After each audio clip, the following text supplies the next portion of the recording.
Good morning, Preeti. Good morning, Shantini. So, இன்னைக்கு எதை பத்தி பேச போறோம் Preeti? உங்களுக்காக ரொம்பவே இன்ட்ரஸ்டிங்கான டாபிக் கொண்டு வந்திருக்கேன் Shantini. நம்ம சென்னையில அதுவும் தமிழ்நாட்டுல நீங்க என்னென்ன கோயில்லாம் போயிருக்கீங்க? மீனாட்சி அம்மன் டெம்பிள், டாஞ்சோ டெம்பிள், நம்ம சென்னை கபாலீஸ்வரர் டெம்பிள். ஓகே, இந்த மாதிரி பழமைவாத டெம்பிள்லாம் போயிருக்கீங்க இல்லைங்களா? சோ அதோட வரலாறுலாம் உங்களுக்கு ஏற்கனவே கொஞ்சம் தெரிஞ்சிருக்கும். ஆனா உலகத்துல இன்னும் பல டெம்பிள்ஸ் இருக்கு. வேர்ல்ட் வைட் இருக்க டெம்பிள்ஸை பத்தி தான் நம்ம இன்னைக்கு பார்க்க போறோம். சோ எனக்கு இத பத்தி தெரியும், நம்ம டிஸ்கஸ் பண்ணுவோம். பட் அதுக்கு முன்னாடி வியூவர்ஸ்க்கு குட் மார்னிங் ஓட ஸ்டார்ட் பண்ணிடலாமா? கண்டிப்பா. நேயர்கள் அனைவருக்கும் புத்தம் புது காலை வணக்கம்.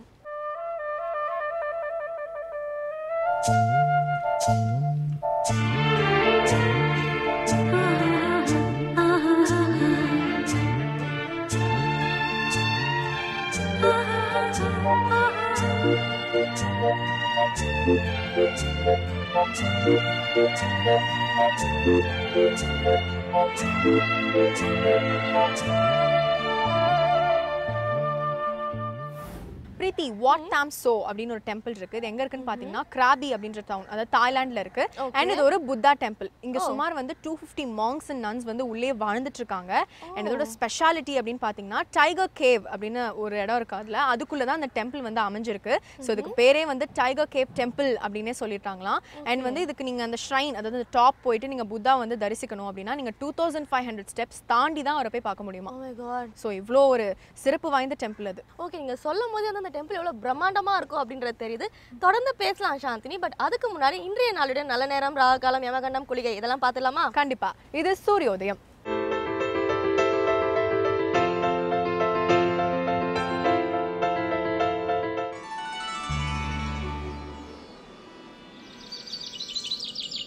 இன்று 9/5/2015 சனிக்கிழமை, மன்மத வருடம் சித்திரை மாதம் 26ஆம் தேதி.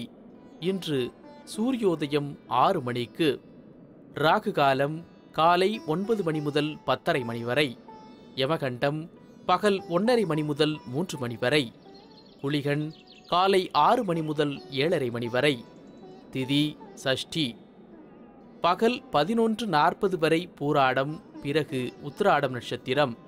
நல்ல நேரம் எனும் சுப பூரைகள் காலை 7 மணி முதல் 8 மணி வரை, 10 மணி முதல் 1 மணி வரை, பகல் 2 மணி முதல் 3 மணி வரை, மாலை 5 மணி முதல் 6 மணி வரை. சித்த யோகம் கூடிய சுபதினம் மாலை 5:28 வரை ரிஷபராசிக்கும், பிறகு மிதுன ராசிக்கும் சந்திராஷ்டமம். சாந்தினி, இப்போ நம்ம என்ன டெம்பிள் பார்க்க போறோம் அப்படின்னு பாத்தீங்கன்னா தாய்லாந்துல இருக்க சாம்ஃபர்ட் அப்படின்ற டெம்பிள் தான். இது வந்து ஒரு புத்திஸ்ட் டெம்பிள்ங்க. பொதுவாகவே டெம்பிள்னால நமக்கு வந்து சாமியார்கள் அங்கே இருப்பவங்க ஞாபகத்துக்கு வருவாங்க. அண்ட் அதே மாதிரி புத்திஸ்ட் டெம்பிள்ல மாங்க்ஸ் இருப்பாங்க. ஆனா இந்த டெம்பிள்ல மாங்க்ஸ் வந்து அவங்க தங்க விடுறதில்ல, உள்ள அனுமதிப்பாங்க ஆனா தங்க விடுறது இல்லைங்களா. அண்ட் அதே மாதிரி அந்த காலத்துல அந்த டெம்பிள் என்னென்ன ப்ரிசர்வ் பண்ணிட்டு இருந்தாங்க அப்படின்னு பாத்தீங்கன்னா, அப்போ வாழ்ந்த ராஜாக்கள் அவங்க இறந்தக்கு அப்புறம் அவங்க பாடியை எரிச்சு அவங்களோட சாம்பல்கள் அவங்க பதுக்கி வச்சிருந்தாங்களாம். ஆனா இப்போ வந்து ராஜாக்கள் வீட்டில் நடக்கிற ஃபங்க்ஷன்ஸ்லாம் செலிப்ரேட் பண்றதுக்கு அந்த கோயிலை யூஸ் பண்றாங்களாம். ஐ திங்க் அந்த டெம்பிள் வந்து 15th centuryல கட்டியிருப்பாங்கன்னு நினைக்கிறேன். சரி, இதை தொடர்ந்து பகவத்கீதையில இருந்து பல சுவாரஸ்யமான விஷயங்களை நம்மளோட ஷேர் பண்ணிக்க வந்திருக்காரு பரசுராமர். பார்த்துடலாமா? பார்த்துடலாம். இது கீதை காட்டும் பாதை.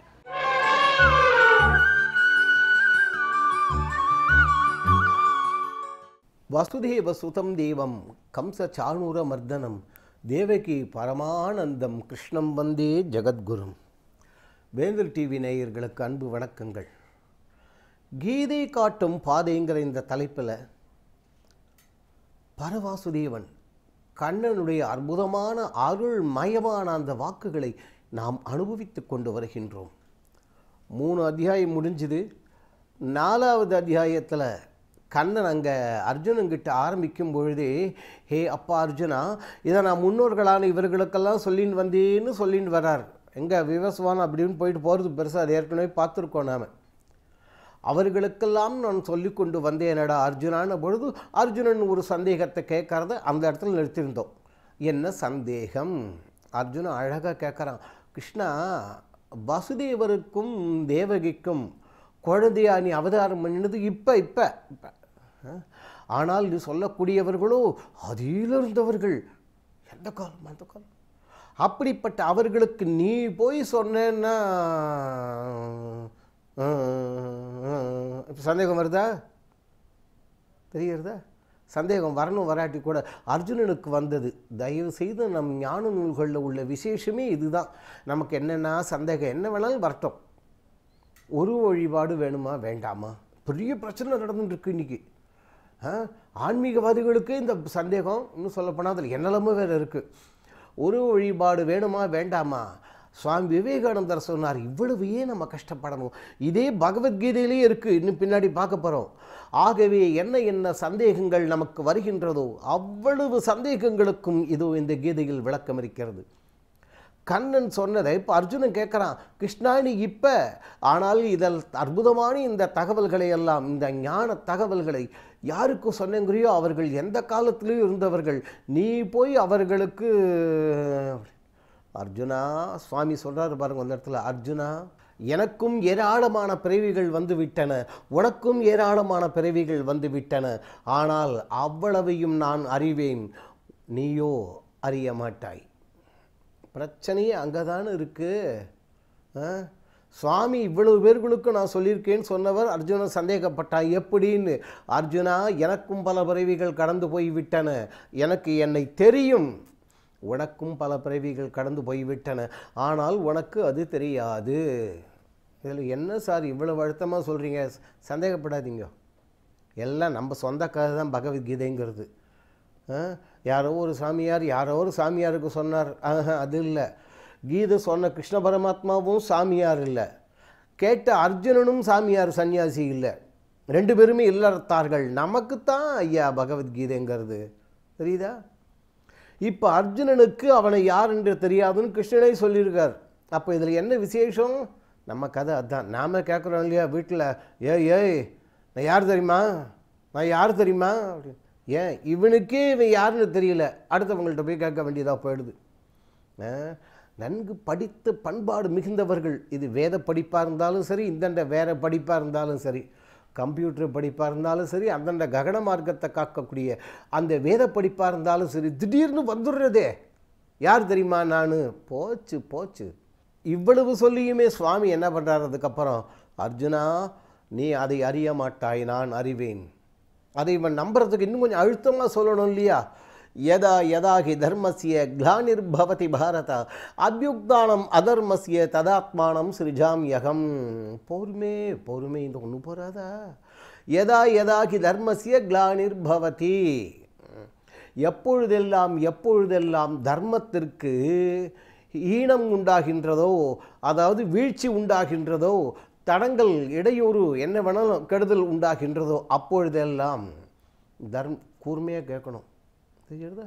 தர்மத்திற்கு வீழ்ச்சி உண்டாவது மட்டுமல்ல, அபியுக்தானம் அதர்மஸ்ய, அதர்மம் கெட்டதுகள்னு சொல்கிறோம் இல்லையா, அந்த கெட்டதுகள்லாம் ஓங்கி எழுந்து வளரும் பொழுது ததாத்மானம் சிருஜாம்யகம், என்னை நானே படைத்துக் கொள்கின்றேன், என்னை நானே சிருஷ்டி செய்து கொள்கின்றேன்.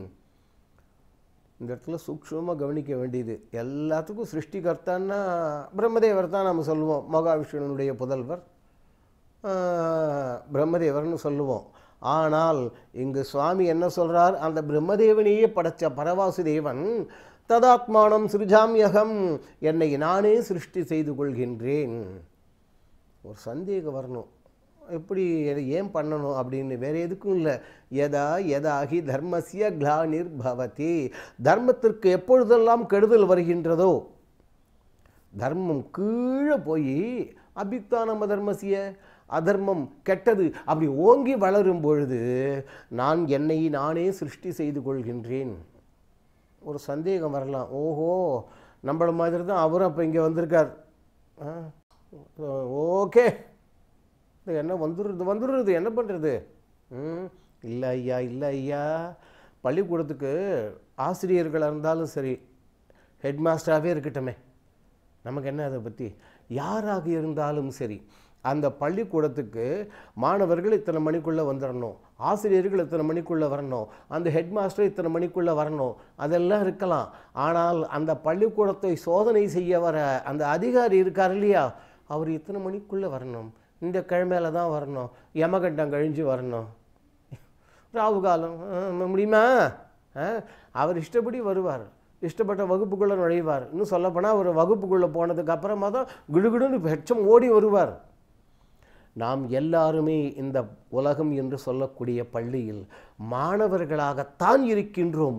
ஒரு சிலர் வகுப்பாசிரியர்களாக இருக்கலாம், ஒரு சிலர் ஹெச்சமாக இருக்கலாம், ஆனால் இவைகளையெல்லாம் தாண்டி இருக்கக்கூடியவன் பரவாசுதேவன்.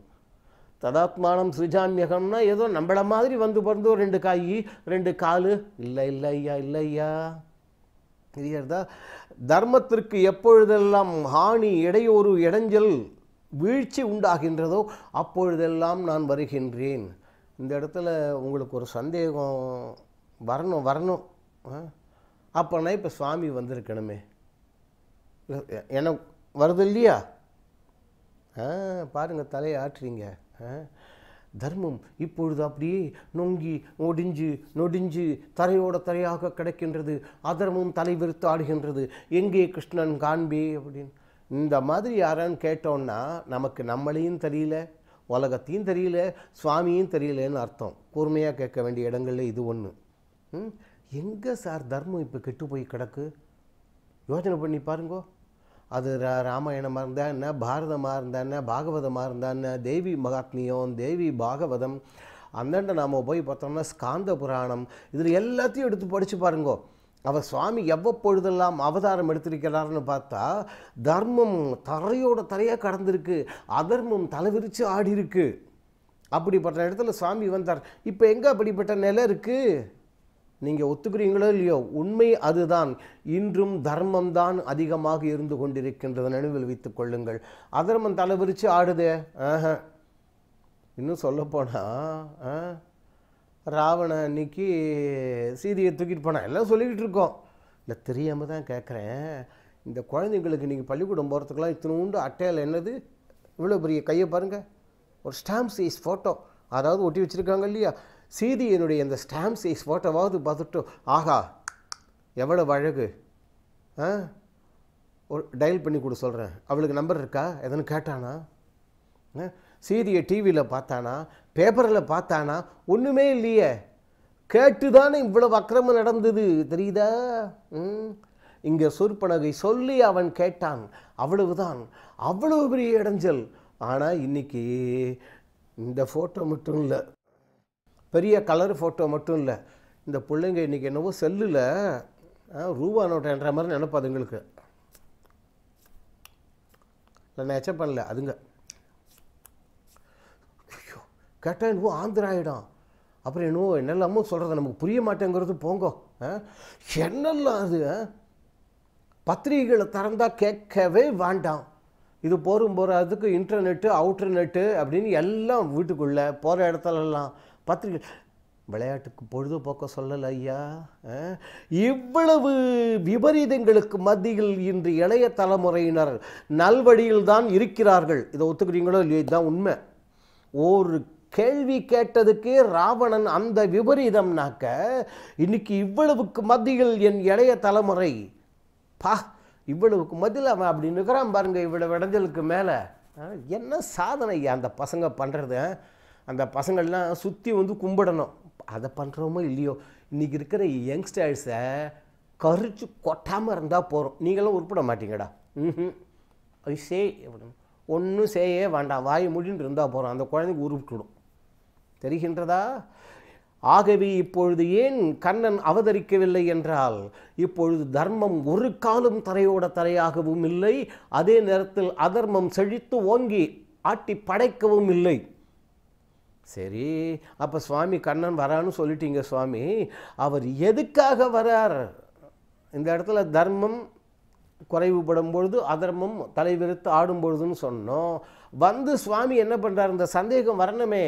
இதற்கு அடுத்த நிகழ்ச்சியில் பரவாசுதேவன் கண்ணனே பதில் சொல்கின்றார். நம் எல்லோருக்கும் தெரிந்த பாடல் ஸ்லோகம் அது. அது என்ன விசேஷம்? அதில் ஒரு விசேஷம் இருக்குது. என்ன விசேஷம் என்பதை அடுத்த நிகழ்ச்சியில் நாம் தரிசிக்கலாம். ஜகத்குருவான அந்த கண்ணன் நம் எல்லோருடைய உள்ளங்களிலும் இல்லங்களிலும் எழுந்தருளி இருந்து நம் குடும்பங்களில் ஆரோக்கியம், அமைதி, நிம்மதி, ஒற்றுமை என்று சொல்லக்கூடிய அந்த மாபெரும் செல்வங்கள் 4 வாரி வழங்க வேண்டுவோம். கண்ணன் வழங்குவார். பிரீத்தி, திலாமக்ரம் அப்படின்னு ஒரு டெம்பிள் இருக்குது. இது கூட தாய்லாண்டில் தான் இருக்குது. இது சுமார் 500 years old டெம்பிள். இதோட ஸ்பெஷாலிட்டி என்ன அப்படின்னு பார்த்தீங்கன்னா 68 years முன்னாடி வந்து ஃபாயோ அப்படின்ற வெள்ளம் வந்து இதை தாக்கி, ஃபாயோங்கிறது தான் இப்போ லேக்காக இருக்குது அந்த இடத்துல. ஃபாயோ அப்படின்ற வெள்ளம் அந்த பேரே வந்து இந்த லேக்குக்கு வச்சுட்டாங்க. ஸோ இந்த கோயில் வந்து சப்மர்ஜ் ஆயிடுச்சான். ஸோ இந்த கோயிலேருந்து வர அந்த பாசி அந்த அழுக்குலாம் என்ன ஆகுதுன்னா அந்த சுற்றி இருக்க லேக்கை வந்து அழிக்க ட்ரை பண்ணிட்டு இருக்கான். ஸோ அதனால் என்ன பண்ணுறாங்களா, இது சுற்றி வந்து ஒரு மதில் சுவர் கட்டி அந்த லேக்கை வந்து காப்பாற்றிட்டு இருக்காங்க. அண்ட் அந்த கோயிலையும் வந்து இப்போ காப்பாற்றிட்டு இருக்காங்களாம். ரொம்பவே சூப்பராக சொன்னீங்க சாந்தினி. ஃபேக்ட்லாம் ரொம்பவே இன்ட்ரெஸ்டிங்காக இருக்குது. நம்ம தொடர்ந்து பேசலாம். நீங்கள் ஆன்மீகத்தை பற்றி சொல்கிறதால ஆன்மீகத்தில் இருக்க பல நல்ல விஷயங்கள் நமக்கு சொல்கிறதுக்காக திருப்பூர் கிருஷ்ணன் அவர்கள் காத்துட்டு இருக்காங்க. அதை முதல்ல பார்த்துடலாமா? கண்டிப்பாக. இது அர்த்தமுள்ள ஆன்மீகம்.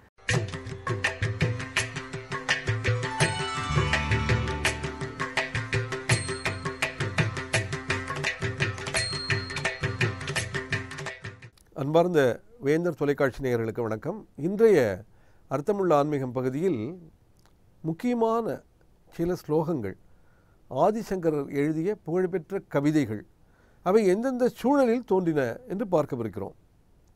கனகதாரா ஸ்தோத்திரம் என்கிற ஒரு அற்புதமான ஸ்தோத்திரம், அங்கம் ஹரே புலகபூஷணமாசிரயந்தி என்று தொடங்குகிற ஸ்லோகம்.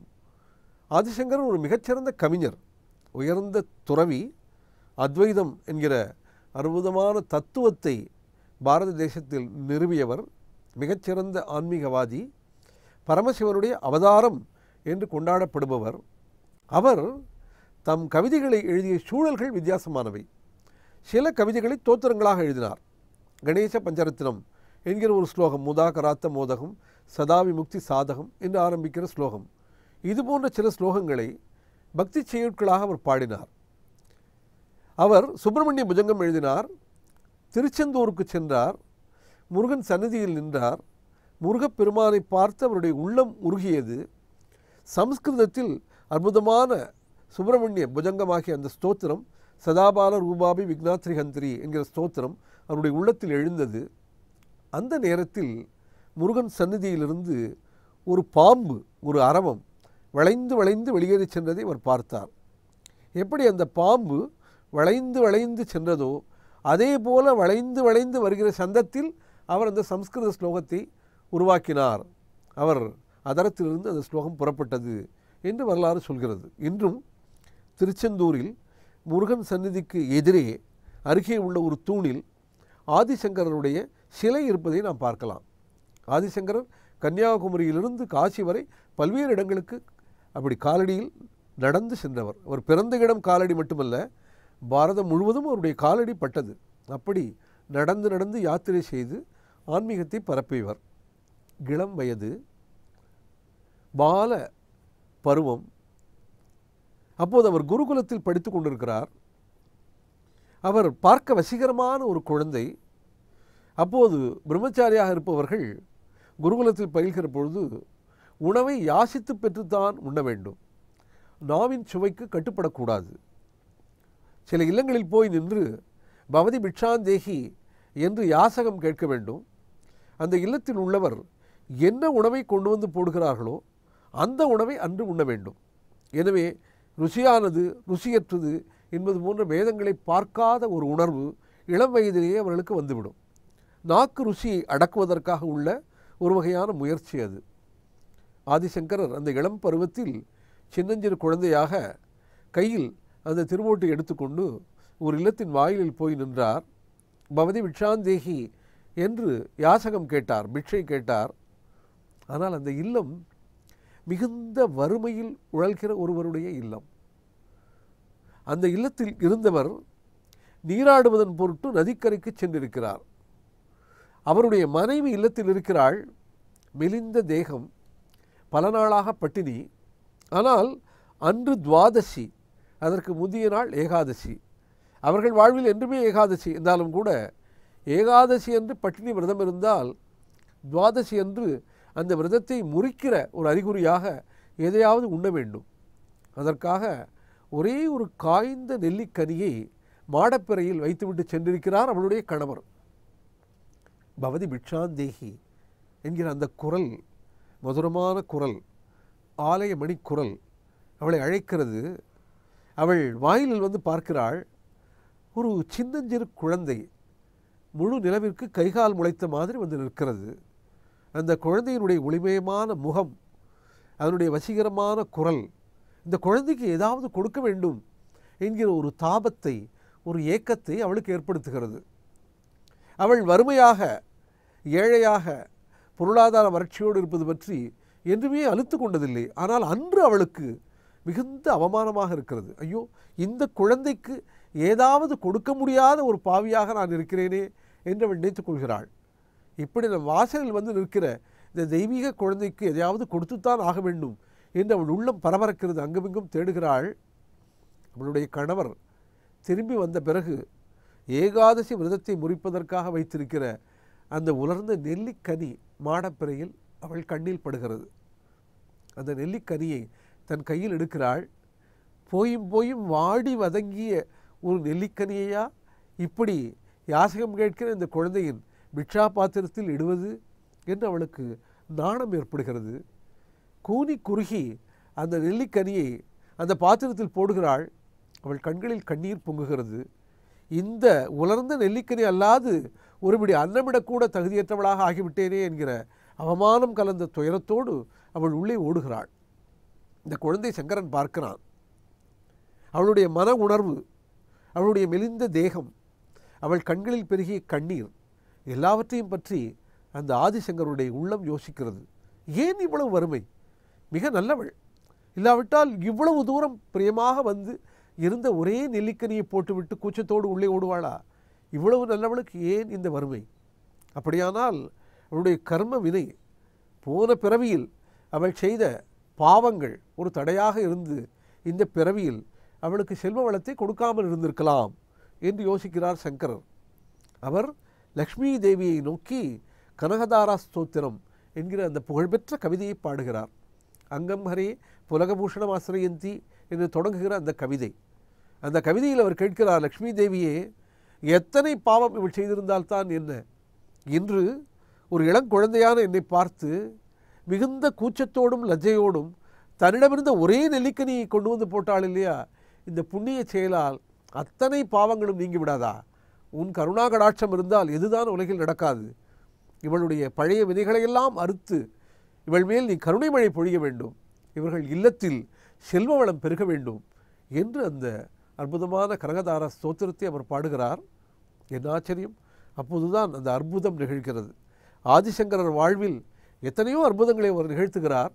ஆனால் மிக இளம் பருவத்தில் முதலாக நிகழ்த்திய அற்புதம் அது.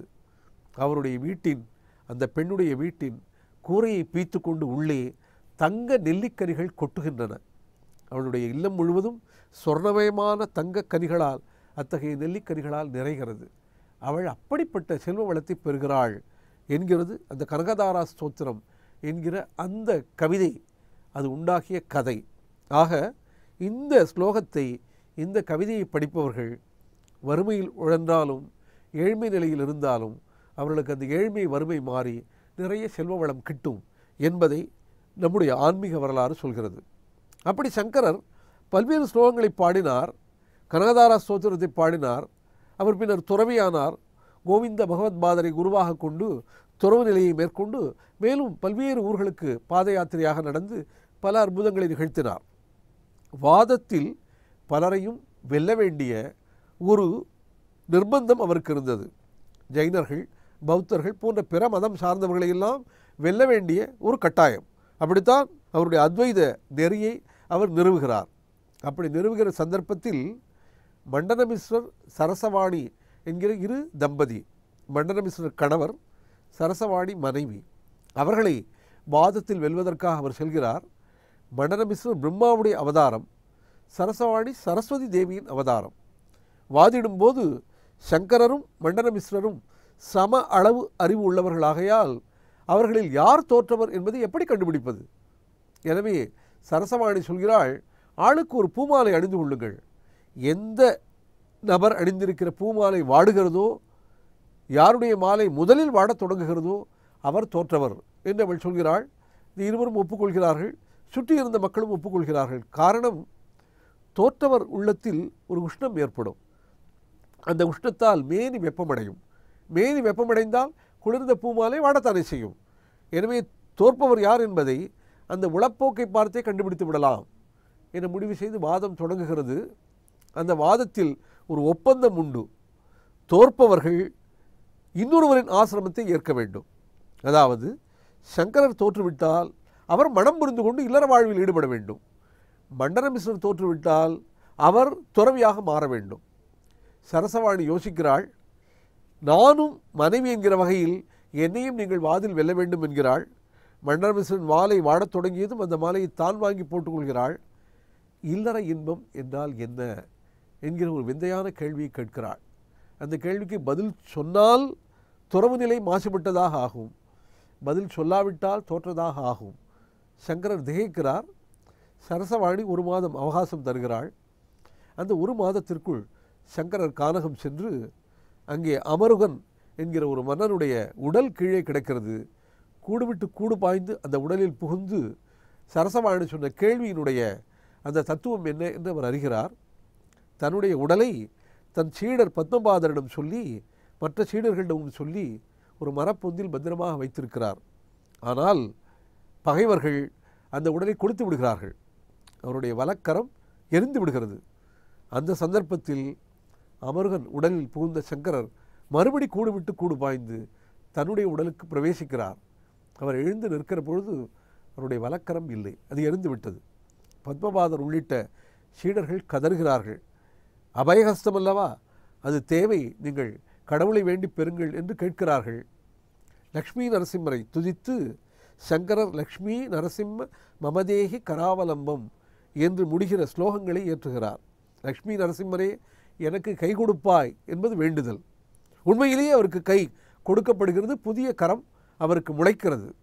ஆனால் நாம் படிக்கிற பொழுது கை கொடுப்பாய் என்பது நமக்கெல்லாம் வாழ்வில் கை கொடுப்பாய் என்கிற பொருளை தருகிற ஸ்லோகமாக அது மற்றொரு பொருளில் அர்த்தம் பெறுகிறது என்பதை நாம் பார்க்கிறோம். சங்கரருடைய 2 கவிதைகள் எந்த சூழலில் எழுதப்பட்டன சொல்லப்பட்டன என்பதை பார்த்தோம். மேலும் ஒரு செய்தியோடு அடுத்து வருகிற அர்த்தமுள்ள ஆன்மீகம் பகுதியில் சந்திப்போம். நன்றி, வணக்கம். சாந்தினி, அடுத்து நம்ம எந்த டெம்பிள் பார்க்க போகிறோம் அப்படின்னு பார்த்தீங்கன்னா ஸ்வர்ண துவாக்கா அப்படின்ற ஒரு டெம்பிள். அது வந்து எங்கே இருக்குது அப்படின்னு பார்த்தீங்கன்னா நம்ம இந்தியாவில் தாங்க இருக்குது. இந்த டெம்பிள் வந்து 2500 வருஷம் பழமையானதான்.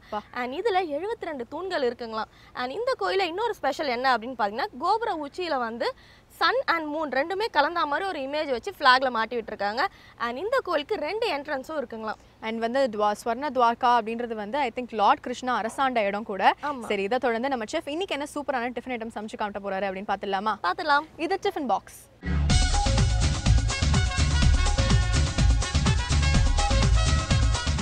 புத்தம் புது காலையோடு நித்தம் ஒரு சுவையோடு வேந்தர் டிவி நேயர்கள் அனைவருக்கும் இனிய காலை வணக்கம். நான் உங்கள் செஃப் முத்துகருப்பன், அஞ்சப்பூர்லேருந்து வந்திருக்கேன். இந்த புத்தம் புது காலை நிகழ்ச்சியில் டிஃபன் பாக்ஸ் நிகழ்ச்சின்ற மூலமாக நம்ம ஒவ்வொரு நாளும் ஒவ்வொரு விதமான உணவு வகைகளை நம்ம வந்து பார்த்துக்கிட்டு இருக்கோம். அப்படியே இந்த பிரேக்ஃபாஸ்ட் நிகழ்ச்சியில் நம்ம வந்து இன்றைக்கி பார்க்க போகிற 2 வகையான உணவுகள் என்னென்னு பார்த்தீங்க அப்படின்னா செஸ்வான் எக் நூடுல்ஸு. இது வந்து எல்லாருக்கும் ரொம்ப பிடிச்சமான ஒரு உணவு. கொஞ்சம் ஸ்பைஸியாக இருக்கும், காரமாக செய்கிறது.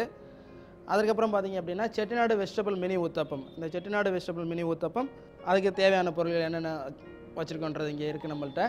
இப்போ வந்து நம்ம பார்க்க போகிற வந்து முதல் ஐட்டம் என்னென்னு பார்த்தீங்கன்னா செஸ்வான் எக் நூடுல்ஸு. இந்த செஸ்வான் எக் நூடுல்ஸ் எப்படி செய்கிறதுன்னு பார்த்தீங்கன்னா இந்த செஸ்வான் சாஸ் அது வந்து ஃபஸ்ட்டு ரெடி பண்ணுறதுக்கு நம்மளை ஏற்கனவே நம்ம சொல்லியிருக்கோம். சில்லி பேஸ்ட்டு, அந்த சில்லி பேஸ்ட்டு கூட நீங்கள் அடிஷ்னலாக என்னென்ன ஆட் பண்ணணும் அப்படின்னா ஸ்டார் அன்னீஸ் பூ, அந்த அன்னாசி பூ வந்து பவுட்ரு பண்ணி வச்சுக்கோங்க. கொஞ்சம் எண்ணெய் ஊற்றிட்டு அந்த எண்ணெயில் வந்து ஜிஞ்சர் கார்லிக் வந்து சின்ன சின்னதாக வெட்டி போட்டுருங்க. வெட்டி போட்டுட்டு செலரி இலை இருக்குல்ல, செலரி இலையை வந்து நீங்கள் வெட்டி அதில் போட்டுருங்க. அதை நல்லா வதக்கிட்டு அது கூட வந்து இந்த ஸ்டார் அன்னீஸ் பூவையும் வந்து பவுடர் பண்ணி போட்டு சேர்த்துட்டு இந்த சில்லி பேஸ்ட்டையும் அதில் போட்டு நல்லா மிக்ஸ் பண்ணி நீங்கள் அந்த சாஸ் வந்து எடுத்து வச்சுக்கோங்க. அதுதான் வந்து செஸ்வான் சாஸு. அதுக்கப்புறம் வந்து நம்ம யூஸ்வலாக நூடுல்ஸ் பண்ணுற மாதிரி தான் அந்த நூடுல்ஸில் வந்து இந்த சாஸ் போட்டு மிக்ஸ் பண்ணி நம்ம எடுத்துட்டோம் அப்படின்னோம்னா அது வந்து செஸ்வான் நூடுல்ஸ். அதுதான் இப்போ நான் வந்து பண்ண போகிறோம். எப்படி செய்கிறதுன்றதை இப்போ நம்ம பார்ப்போம். அடுப்பு பற்ற வச்சுக்கலாம். நம்ம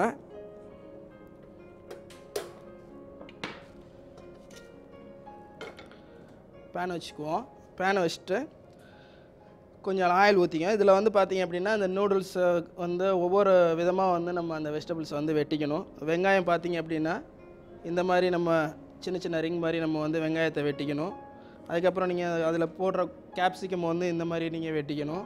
ஏன்னா அந்த நூடுல்ஸ் வந்து நல்லா தின்னாக இருக்கும், இல்லை திக்காக இருக்கும். ஆனால் லென்த்தியாக இருக்கிறதுக்கு ஏற்ற மாதிரி இந்த கேபேஜும் வந்து இந்த மாதிரி சின்ன சின்னதாக பொடி பொடியாக நீங்கள் வந்து நறுக்கி வச்சுக்கணும்.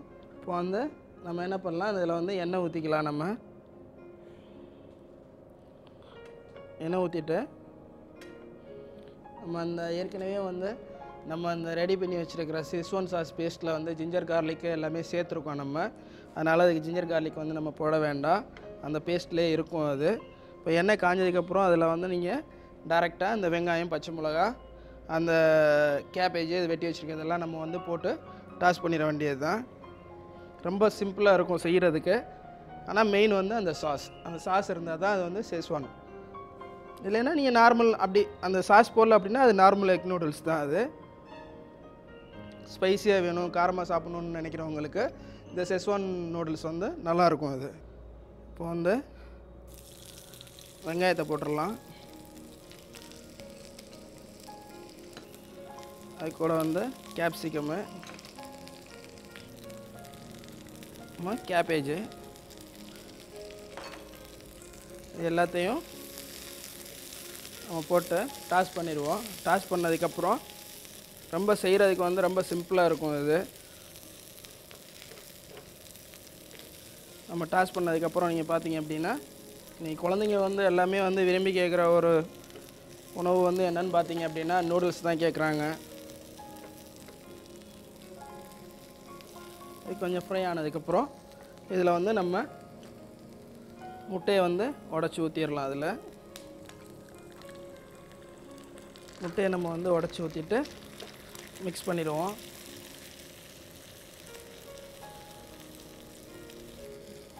இது வந்து செய்கிறதுக்கு வந்து ரொம்ப எளிதாக இருக்கும். நீங்கள் வீட்டிலே நீங்கள் செய்யலாம். வீட்டில் செய்யக்கூடிய அதுக்கு இந்த நூடுல்ஸ் வந்து பார்த்திங்கன்னா நம்ம நார்மல் வந்து எக் நூடுல்ஸ்ன்னு நீங்கள் வந்து கடையில் கேட்டுக்கோங்க. அந்த நூடுல்ஸை வந்து ஃபஸ்ட்டு தண்ணி ஊற்றி பாயில் பண்ணி ஃபில்டர் பண்ணி தனியாக எடுத்து வச்சுருங்க. அப்படி நீங்கள் பாயில் பண்ணும்போது அதில் கொஞ்சம் வந்து ஆயில் நீங்கள் சேர்த்துக்கிட்டீங்க அப்படின்னா உங்களுக்கு வந்து அந்த நூடுல்ஸ் வந்து ஒன்றோட ஒன்று ஒட்டிக்காது. இப்போ வந்து இதில் நம்ம இந்த செஸ்வான் சாஸை வந்து நம்ம மிக்ஸ் பண்ணிக்குவோம்.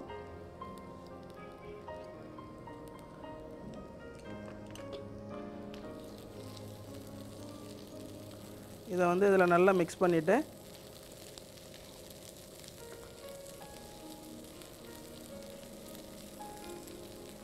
செய்கிறது ரொம்ப ஈஸியாக இருக்கும். சாப்பிட்றதுக்கு நல்லாயிருக்கும், ஸ்பைஸியாக இருக்கும். ஸ்பைஸியாக வேணுங்கிறவங்களுக்காக. ரெண்டாவது அந்த ஸ்டார் அனீஸோட வாசம் வந்து சாப்பிடும்போது நல்லாயிருக்கும் அது. இப்போ இதில் வந்து நம்ம என்ன பண்ணலாம், நூடுல்ஸை வந்து நம்ம இதில் போட்டுடலாம். நூடுல்ஸை நம்ம போட்டுட்டு அதுக்கு தேவையான உப்பு, கொஞ்சம் ஒயிட் பெப்பர், கொஞ்சம் சோயா சாஸ், கொஞ்சமாக சுகர், ரொம்ப ஜாஸ்தி வேண்டாம், சும்மா லைட்டாக இந்த சுகர் நீங்கள் போட்டுட்டு எல்லாமே ஒன்றா வந்து கலந்துட வேண்டியது தான். கலந்து நம்ம வந்து டாஸ் பண்ணிட வேண்டியது தான். டாஸ் பண்ணிட்டு அப்படின்னம்னா உங்களுக்கு வந்து செஸ்வான் நூடுல்ஸ் வந்து ரெடி ஆயிரும். நார்மலாக வந்து நீங்கள் பண்ணிங்க அப்படின்னா நம்ம இந்த செஸ்வான் சாஸு, சோயா சாஸ் இதெல்லாம் நம்ம வந்து சேர்க்க போகிறதில்ல. இது வந்து சாப்பிட்றதுக்கு வந்து ரொம்ப நல்லாயிருக்கும். இது இந்த கலரே வந்து பார்க்கும்போது நல்லாயிருக்கும், ஸ்பைஸியாக இருக்கும். இது நம்ம இந்த நூடுல்ஸ் வந்து ஏற்கனவே நம்ம வந்து பாயில் பண்ணி வச்சுருக்க எக் நூடுல்ஸுங்கிறதுனால நம்ம தண்ணியெல்லாம் ஊற்றி எதுவும் வேக வைக்க தேவையில்லை. இதில் வந்து வெஜிடபிள்ஸ் எல்லாம் எல்லாமே போட்டு நம்ம கேரட்டு, பீன்ஸு இதெல்லாம் நம்ம வந்து போட்டோம் அப்படின்னம்னா அது வந்து செஸ்வான் வெஜ் நூடுல்ஸு.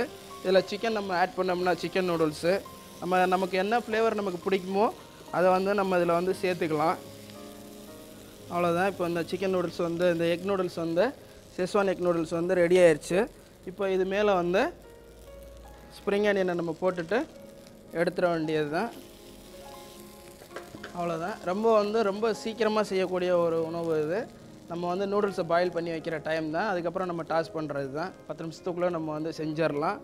இப்போ இந்த செஸ்வான் எக் நூடுல்ஸ் வந்து ரெடி ஆயிடுச்சு. இப்போ நம்ம அடுத்து நம்ம வந்து பார்க்க போகிற ஐட்டம் என்னென்னு பார்த்தீங்க அப்படின்னா செட்டிநாடு மினி வெஜிடபிள் ஊத்தப்பம். அந்த ஊத்தப்பம் தான் வந்து நம்ம இப்போ பார்க்க போகிறோம். வாங்க அது எப்படி செய்கிறதுன்னு நம்ம அடுத்து பார்ப்போம்.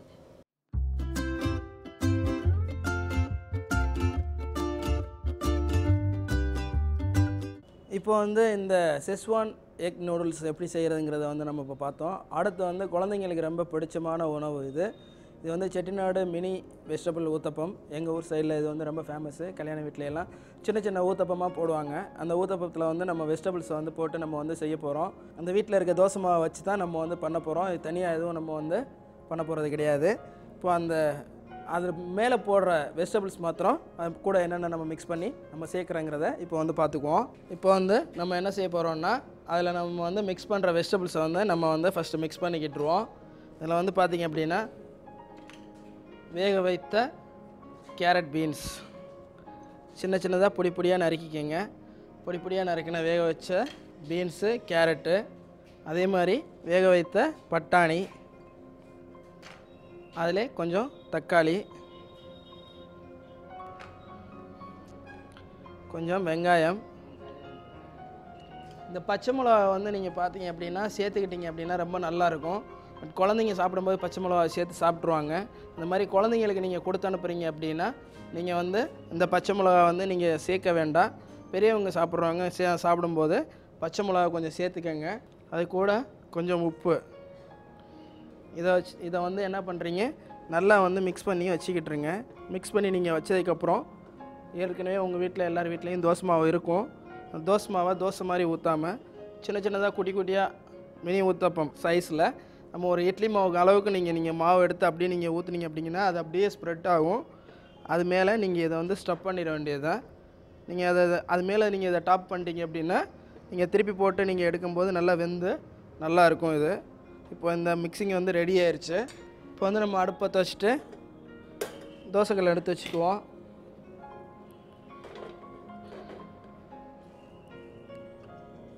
சின்ன சின்னதாக வந்து தோசை மாவு தான் இது. தோசை மாவை வந்து சின்ன சின்னதாக வந்து நீங்கள் ஊற்றிக்கங்க.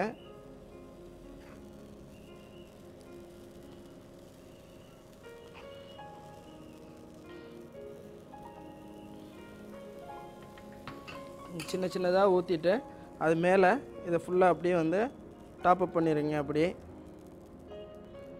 சாப்பிட்றதுக்கு ரொம்ப நல்லாயிருக்கும். குழந்தைங்களுக்கு ரொம்ப பிடிக்கும். ஏன்னா அதில் நீங்கள் இதை சொல்லியே நீங்கள் ஊட்டிடலாம். க்ரீன் இருக்குது, ரெட்டு இருக்குது, எல்லோ இருக்குது, ஆரஞ்சு இருக்குதுன்னு நீங்கள் சொல்லி நீங்கள் வந்து குழந்தைங்களை வந்து ஈஸியாக நீங்கள் வந்து சாப்பிட வச்சிடலாம். விரும்பி சாப்பிடுவாங்க. டிஃபன் பாக்ஸ்லேயே நீங்கள் வச்சு குழந்தைங்களுக்கு கொடுத்து விடலாம்.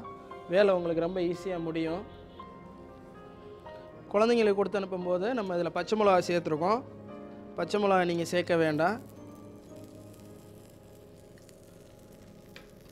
ரொம்ப வந்து ஒரு ஈஸியான உணவு. நீங்கள் வெறும் தோசை இந்த மாதிரி ஐட்டமாக நீங்கள் டெய்லி செஞ்சு கொடுத்துட்ருக்காம நீங்கள் இந்த மாதிரி வெரைட்டிஸ் ஆஃப் தோசை வந்து நீங்கள் செஞ்சு கொடுக்கலாம். அதில் நிறைய வெரைட்டிஸ் இருக்குது தோசையில். இப்போ நம்ம கூட இப்போ அடுத்தடுத்த எபிசோடுகளில் வந்து நம்ம பார்க்கலாம். டொமேட்டோ ஊத்தப்பம்லாம் வந்து பார்க்கலாம். இப்போ வந்து நம்ம திருப்பி போட்டு வேக வச்சிட வேண்டியது தான்.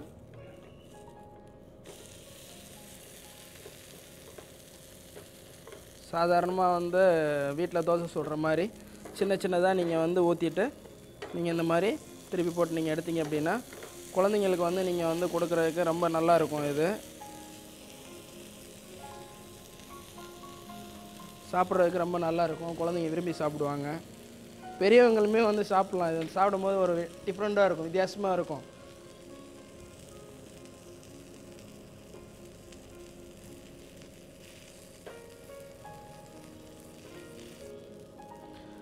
இப்போ வந்து பார்த்திங்க அப்படின்னா இது வந்து ரெடி ஆயிடுச்சு. நம்ம இந்த அதில் போட்டிருக்க வெஜிடபிள்ஸ் எல்லாமே வந்து ஏற்கனவே நம்ம பாயில் பண்ணி வச்சுருக்க வெஜிடபிள் தான்.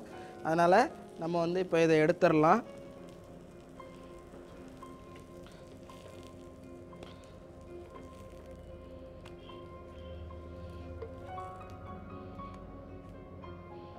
இது வந்து பார்க்குறதுக்கே வந்து ரொம்ப அழகாக இருக்கும். சாப்பிடும்போதும் வந்து இன்னும் வந்து ரொம்ப ருசியாக இருக்கும்.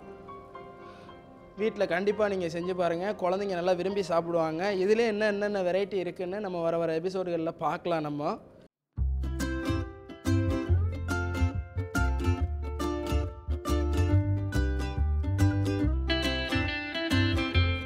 இன்றைக்கி நிகழ்ச்சியில் வந்து நம்ம 2 விதமான உணவுகளை வந்து நம்ம பார்த்தோம். ஒன்று வந்து பார்த்திங்க அப்படின்னா நான் வெஜிடேரியனு செஸ்வான் எக் நூடுல்ஸ் ஒன்று பார்த்தோம். இன்னொன்று வந்து செட்டிநாடு வெஜிடபிள் மினி ஊற்றப்போம். இந்த 2 ஐட்டமும் கண்டிப்பாக உங்களுக்கு பிடிக்கும். நீங்கள் செஞ்சு பாருங்கள். இதே போல் இன்னும் 2 வகையான உணவுகளோடு நான் வந்து உங்களை சந்திக்கிறேன். அது வரைக்கும் நன்றி, வணக்கம். கீர்த்தி உலகத்திலே ரொம்ப பழமையான சில லேண்ட்மார்க்ஸ் எல்லாம் வந்து யுனெஸ்கோ என்ன பண்ணுவாங்க அப்படின்னா வந்து வேர்ல்ட் ஹெரிட்டேஜ் சைட்டா வந்து ப்ரோமோட் பண்ணுவாங்க.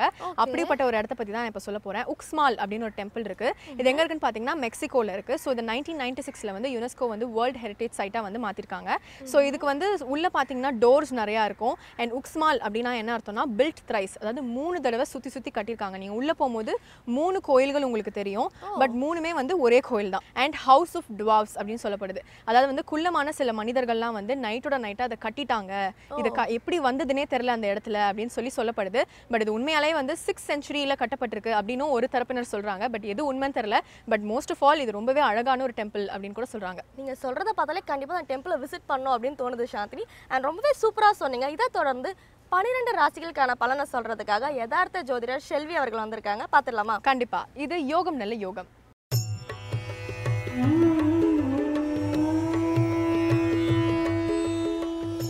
வேந்தர் டிவி நேயர்களுக்கு அனைவருக்கும் இனிய காலை வணக்கம்.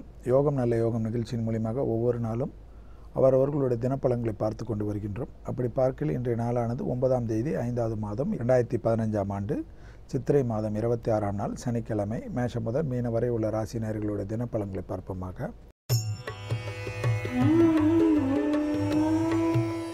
முதலாவதாக பார்க்கக்கூடிய ராசியானது மேஷ ராசிக்காரர்கள். தொலைதூர செய்திகள் நன்மைகள். எந்தவித பயணம் வந்தாலும் அதை எடுத்துக்கொள்வது நன்மை ஏற்படுத்தி தரும். உத்தியோகத்தில் மேலதிகாரிகளுடைய பாராட்டு பெறக்கூடிய நல்ல நாளாகவும், பதிவு உயர்வுக்கு எதிர்ப்பு நோக்கியிருந்தோர் அதற்குண்டான நல்ல செய்தி வருவதும், இடமாற்றத்தை எதிர்நோக்கியிருந்தவர்கள் இடமாற்றம் கிடைக்கப்பட்டால் இருக்கின்ற உத்தியோகத்தில் விட்டு வேறு இடமாற்றத்திற்கு தைரியமாக செல்வது மிகப்பெரிய யோகத்தையும் அனுகூலத்தையும் ஏற்படுத்தி தரும். கடல் கடந்த நல்ல செய்திகள், கடல் கடந்த பயணங்கள், கடல் கடந்த திடீர் யோகத்தால் பெருமளவு பணம், பெருமளவு வசதிகள் ஏற்படுவதற்குண்டான சாத்வீகங்கள், உத்தியோகத்தில் மேன்மை அடைவதற்குண்டான நல்ல செய்தி படிப்படியாக வருவதை மனதிற்கு குளிர வைக்கும். அடுத்ததாக நாம் பார்க்கக்கூடிய ராசிக்காரர்கள் ரிஷபராசிக்காரர்கள். ரிஷபராசிக்காரர்களுக்கு தொட்டது தொடங்கக்கூடிய காலகட்டம் என்றாலும் கண்டிப்பாக ஒரு மனதில் இனம் புரியாத ஒரு பய அமைப்பு காணப்படும். அந்த பய அமைப்பு இரவு இன்று மாலை 5:30 வரை சந்திராஷ்டம அமைப்பில் உள்ளதனால் அதனுடைய வீரியம் அதிகரிக்கலாம். எனவே எந்த ஒரு விஷயத்திற்கு முன்பாக காலையில் செல்வதற்கு முன்பாக அருகில் உள்ள விநாயகர் கோயிலுக்கு ஒரு கும்பிட்டு விட்டு செல்வது பெருமளவு யோகத்தையும் அனுகூலத்தையும் பெற்றுத்தரும். சங்கடத்தை தவிடுபடியாக்கக்கூடிய எளிய பரிகாரம் என்பதை நினைவில் வைத்துக் கொள்ளுங்கள். மேலும் ரிஷபராசிக்காரர்களுக்கு வண்டி வாகனத்தில் மிக மிக கவனமாக இருப்பதும், வண்டி வாகனத்தில் செலுத்துகின்ற முறையில் கவன சிதறலால் தேவையில்லாத பிரச்சனைகள் ஏற்படலாம் என்பதையும் நினைவில் வைத்துக் கொள்ளுங்கள். அனாவசிய பயணங்களை அறவே தவிர்த்து கொள்வது ரிஷபராசிக்காரர்களுக்கு மிகப்பெரிய நன்மை ஏற்படுத்தி தரும். உத்தியோகத்தில் கூட பேசுவதை மட்டும் தவிர்த்து கொள்ளுங்கள்.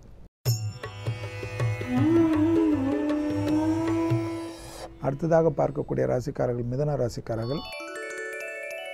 மிதுன ராசிக்காரர்களுக்கு ஏற்கனவே இருக்கின்ற கிரகங்கள் அமைப்பு பெரிய அளவுக்கு அனுகூலத்தையும் லாபத்தையும் காணப்பட்டாலும் அனாவசிய செலவுகள் காணப்படக்கூடிய நாளாக இன்றைய நாள் காணப்படுகிறது. எனவே வங்கி அட்டைகளை எல்லாம் வீட்டிலே வைத்துவிட்டு செல்வது நன்மை தரும். கண்டிப்பாக அனாவசிய செலவுகள் ஏற்படுவதனால் அந்த கொடுக்கல் வாங்கல் விஷயத்தில் மிக மிக கவனமாக இருக்க வேண்டும். மாலை 5:30 மணி முதல் சந்திராஷ்டம அமைப்பு உள்ளதனால் கண்டிப்பாக முடிந்த அளவுக்கு குடும்பத்தாருடன் இருப்பதற்குண்டான முயற்சிகளில் மாலையில் ஏற்படுத்திக் கொள்வது நன்மை தரும். கண்டிப்பாக தாய் தந்திர உடல்நிலைக்கு சிறு ப்ராப்ளம் என்றாலும் மருத்துவ ஆலோசனை பெற்றுக்கொள்ள வேண்டும் என்றால் பிறகு வருத்தப்பட நேரிடலாம். அடுத்ததாக பார்க்கக்கூடிய ராசிக்காரர்கள் கடகராசிக்காரர்கள். யோகம் அனுகூலங்கள் படிப்படியாக நல்ல முன்னேற்றத்தை ஏற்படுத்தி தரும். மாலை முதல் குடும்பத்தில் ஏதேனும் தேவையில்லாத வாக்குவாதங்கள் பெருமளவு பிரச்சனைகளையும் சங்கடத்தையும் ஏற்படுத்தலாம். தொலைதூர செய்திகள் உத்தியோகங்கள் படிப்படியாக நல்ல முன்னேற்றத்தை ஏற்படுத்தி தருகின்றது. உத்தியோகத்தில் சுணக்கங்கள் காணப்படவில்லை. உத்தியோகத்தில் பெருமளவு லாபமும் அனுகூலமும் காணப்படுகிறது. வியாபாரிகளுக்கு பெரிய அளவு வருமானம் வரக்கூடிய அளவுக்கு புதிய ஒப்பந்தங்கள் ஏற்படுகிறது. பயணங்கள் திட்டமிடாத பயணங்கள் எல்லாம் வெற்றி ஏற்படுத்தி தருகின்றது. அடிக்கடிக்கு பயணங்கள் ஏற்பட்டால் சந்தோஷ அமைப்பை காணப்படுகிறது. அதே சமயம் துணைவி அல்லது துணைவியாருடைய தேக ஆரோக்கியத்திற்கு அதிக முக்கியத்துவம் கொடுப்பதும் அவர்களுடன் சிறு வாக்குவாதங்கள் பெருமளவு நிம்மதியற்ற தன்மை ஏற்படுத்திவிடும் என்பதை மட்டும் கடகராசிக்காரர்கள் நினைவில் வைத்துக் கொள்ள வேண்டும்.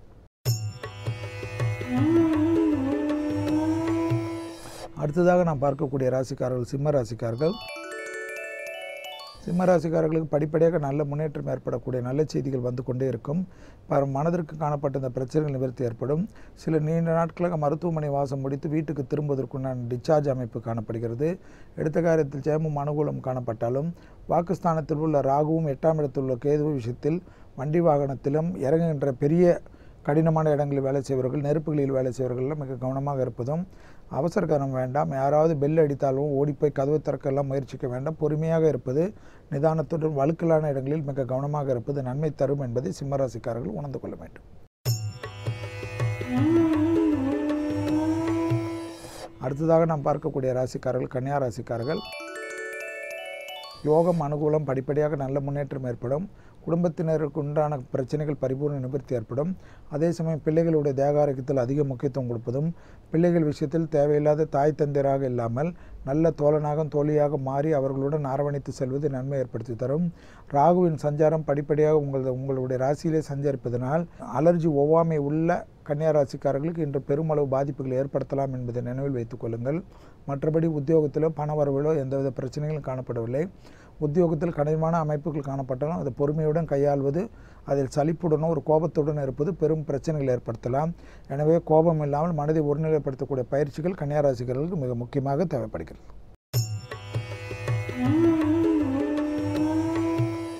அடுத்ததாக நாம் பார்க்கக்கூடிய ராசிக்காரர்கள் துலா ராசிக்காரர்கள். கண்டிப்பாக குடும்பத்தில் உள்ள பெற்றோர் பெரியோருடன் வாக்குவாதங்கள் வேண்டாம்.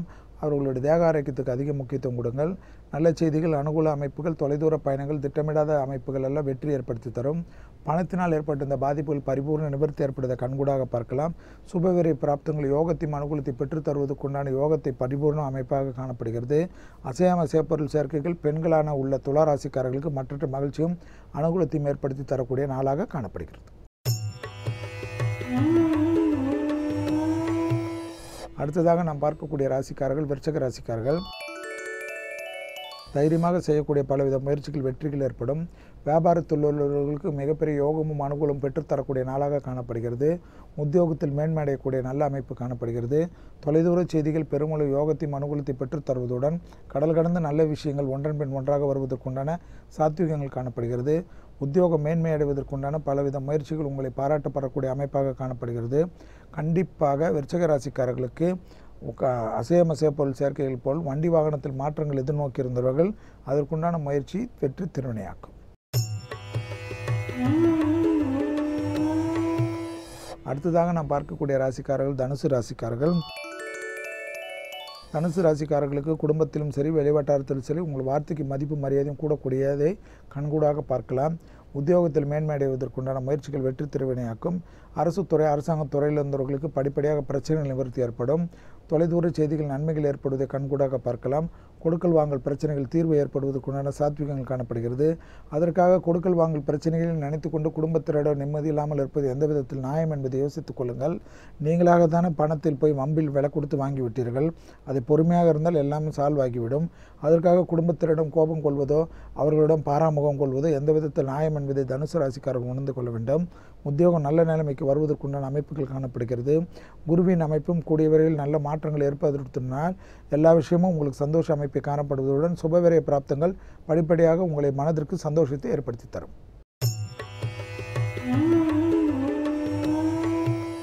அடுத்ததாக நாம் பார்க்கக்கூடிய ராசிக்காரர்கள் மகர ராசிக்காரர்கள்.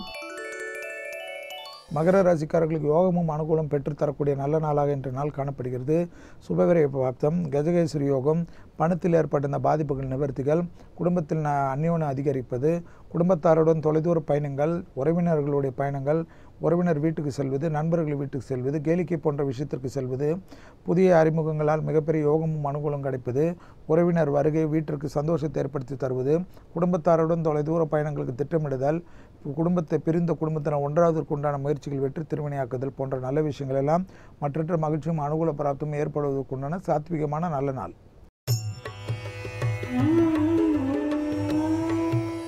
அடுத்ததாக நாம் பார்க்கக்கூடிய ராசிக்காரர்கள் கும்பராசிக்காரர்கள். லாபம் அனுகூலம் காணப்பட்டாலும் விரயங்கள் அதிகரித்து உள்ளதனால் தேவையில்லாத செலவுகளை அறவே தவிர்த்து கொள்வது கும்பராசிக்காரர்களுக்கு நன்மை தரும். தொட்டது தொடங்கக்கூடிய காலகட்டம் என்பதுடன் அரசாங்க அமைப்பில் உள்ளவர்களுக்கு மிகப்பெரிய யோகமும் அனுகூலம் காணப்படும். பதவி உயர்வுகள் தடைகள் பரிபூர்ண நிவர்த்தி ஏற்படுகிறது. தொட்டது தொடங்கக்கூடிய காலகட்டம் என்பதனால் துணை அல்லது துணைவியாருடைய தேக ஆரோக்கியத்தில் மட்டும் சிறிது கவனமாக இருப்பது நன்மை ஏற்படுத்தி தரும். வெளிவட்டாரத்தில் பேரும் புகழும் கிடைப்பதற்குண்டான இனிமையான சூழ்நிலை காணப்படுகிறது. மற்ற மகிழ்ச்சியும் பணத்தினால் ஏற்பட்ட இந்த பாதிப்புகள்லாம் நிவர்த்தி ஏற்பட்டு செலவுகளுக்கு என்ன செய்வது என்று யோசித்து கொண்டிருந்தவர்கள் கூட அந்த அளவுக்கு செலவுகளுக்கு மீறி பண சேமிப்புகள் கொண்டான வரவுகள் மற்ற மகிழ்ச்சியும் அனுகூலத்தையும் ஏற்படுத்தி தன்னம்பிக்கை ஏற்படக்கூடிய நல்ல நாள் கும்பராசிக்காரர்களுக்கு சரியாக முறையாக பயன்படுத்திக் கொள்வது உங்களோட புத்திசாலித்தனம்.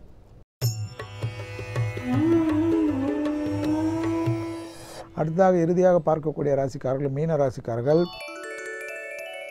லாபம், அனுகூலம், எடுத்த காரியத்தில் ஜெயம், குடும்பத்தாருடன் தொலைதூர பயணங்கள், குடும்பத்தில் உள்ள பெற்றோர் பெரியோர்களை சந்திப்பது, பெரியோர்களுக்கும் மனதிற்கு ஏற்றவாறு தெய்வ பரிகாரங்களுக்கு மனதிற்கு ஈடுபடுத்திக் கொள்வது, தொலைதூர பயணங்கள் மூலியமாக குலதெய்வ வழிபாட்டை நிவர்த்தி ஏற்படுவது, கடல் கடந்த நல்ல விஷயங்கள், சுபகாரிய தடைகள் பரிபூர்ண நிவர்த்திகள், இளவயதினர் சார்ந்தவர்களுடைய திருமண அமைப்பு, யோக அமைப்பு, புதிய வரவுகள், குடும்பத்தில் சந்தோஷத்தையும் அனுகூலத்தை ஏற்படுத்தி தருவது, வண்டி வாகனங்கள் படிப்படியாக பெரிய முன்னேற்றம் ஏற்படுவது, மனதிற்கு பிடித்த ஒரு வண்டி வாகனத்தை எதிர்நோக்கி இருந்தோ இல்லை அதற்குண்டான பணத்தை முதலீடு செய்வதற்குண்டான முயற்சிகள் வெற்றி திருவினையாக்கம், எல்லாம் யோகமும் அனுகூலமும் கெடுவதுடன் உங்களுடைய நீண்ட நாள் ஆசை நிறைவேறுவதற்குண்டான நல்ல நாள் இன்றைய நாள். அதை சரியாக முறையாக பயன்படுத்திக் கொள்வது மீனராசிக்காரர்களுடைய திறமையை பொறுத்தது. மீண்டும் நாளை யோகம் நல்ல யோகம் நிகழ்ச்சியில் சந்திப்பதில் மகிழ்ச்சி அடைகின்றேன். நன்றி, வணக்கம். ஓகே சாந்தினி, இன்னைக்கு வந்து நம்ம உலகத்தில் இருக்க பல்வேறு இடத்துல இருக்க டெம்பிள்ஸை பற்றி பார்த்துருப்போம். ஸோ நமக்கு ரொம்ப பிடிச்ச மாதிரி நம்ம வியூவர்ஸ்க்கும் இந்த கான்செப்ட் ரொம்பவே பிடிச்சிருக்கும் நம்புறோம். கண்டிப்பாக நானும் அதே தான் நம்புறேன். இதே மாதிரி நாளைக்கு வித்தியாசமான கான்செப்ட் அண்ட் இன்ட்ரெஸ்டிங்கான செக்மெண்ட்ஸோட உங்களை வந்து சந்திக்கிறோம். Until then, Chandni Mathivanan and Preeti signing off from the entire team of புத்தம் புது காலை. Bye.